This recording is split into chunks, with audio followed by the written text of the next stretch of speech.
Good morning, good afternoon, or good evening, depending upon where you live around the world. I have been fiddling, as you well know, with the hub style of choice, and I had been contemplating making the much more simpler version of the centre steel hub with the threaded rod, etc., inserted into the struts. And as a feature of that, I wanted to make it as simple as possible, and I made an adjustment to an interface plate. Now, I made the comment about using a bench sander like this. This is one of the small ones that you have. I've got one of these, a Ryobi version, and I've got a much bigger one, which is the one I'd be using. Either way, I'm backtracking just a touch on that storyline. I had also said that I don't want to have to build anything with specialist tools. So I thought, well, that bigger sander that I've got is kind of an expensive specialist tool, but it's just a bigger version than this. And I thought, well, okay, if it can be built using the equivalent smaller sander, why not show it that way? Anyway, so all it is, very simple. This is a short video.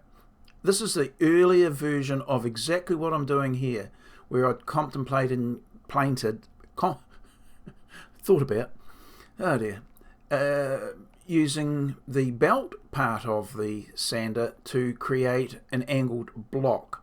The very thing that I'm making here, using a strip of bar stock, and this is the updated version of this. Still viable.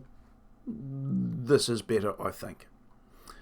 All you need to do is to cut a piece of timber, custom wood, at the angle that you require. In this case, I'm just showing a 10-degree angle.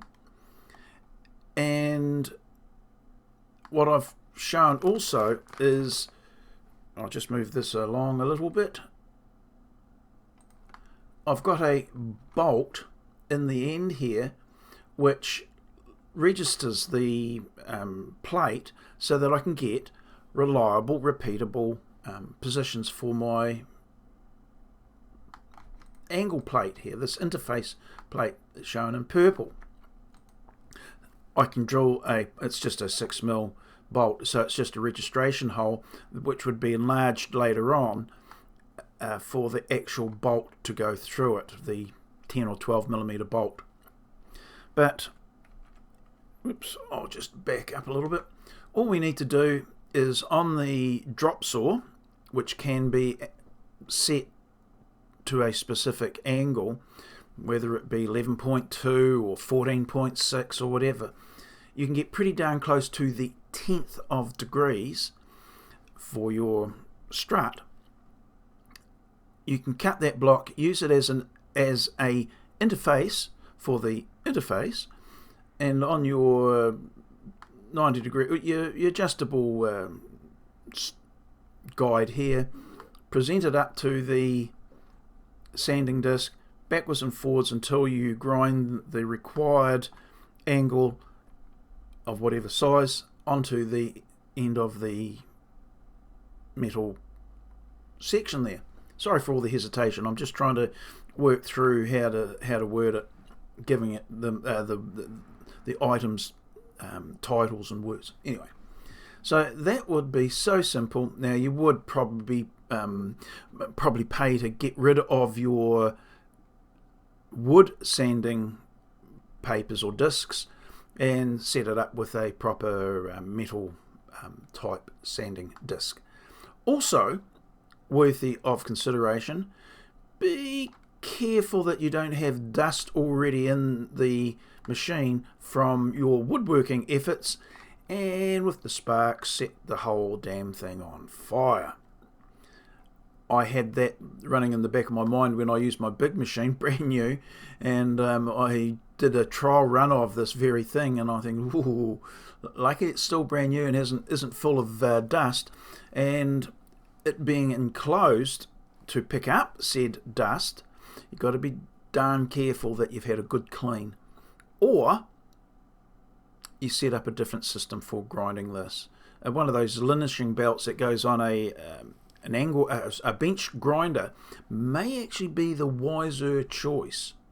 It is an attachment, or you can get them dedicated. They're not prohibitively expensive, and if in the scheme of things you could write that into making the dome, guess what? You've got a new tool.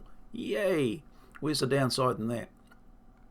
But anyway, each block could be cut on your drop saw, as I said, marked on it, whatever degree you have cut it at, and then put your strips, which will be all identical up to the point of grinding these angles, put a registration hole, stick it in onto the pin that's in this block, slide it backwards and forwards until you've cut your size of your flat area that you want. Now my one was, this being 10 mils thick, I wanted to reduce it down until there was 3 millimeters left on it. That was just the way it worked out. That's a nice measurement, whatever you want. And that is a very simple, quite doable way of creating this interface block for inside the metal hub. So again, nothing complicated about that, and it got rid of a couple of small components which may have been a problem. So long as you can grind this, this is a solution as far as I'm concerned. It gets rid of, these were the interface blocks that I was considering, in a very similar setup where you could put an inclinometer on your jig, and then as you adjusted this screw, it would tilt the fence here to the desired angle, and then once you read that, you can then present up your item for grinding, sanding into the correct angle. And that could have been done for these, I'll just these other items like this, where I showed the fact that you could possibly grind nuts or sections of steel that you've put a thread on, whatever, to that angle, and then those nuts get used as the interface plate. But this is a better way of doing it, says I. Okay, so that's it. That's just a short one for a change. I thought it was worth at least showing my thoughts to, so people, once you see something, you go, no, of course I've got one of those, or I know someone that's got them, or they're cheap enough to buy, whatever, and you're able to say, right, that's no longer an impediment, and I can have at it and achieve that in a similar vein. Or you use that same process for another project you're using or thinking about. Rightio, that's it. Onwards and upwards. I'll go cook my tea, and I will see you in the next video. Okay, bye now.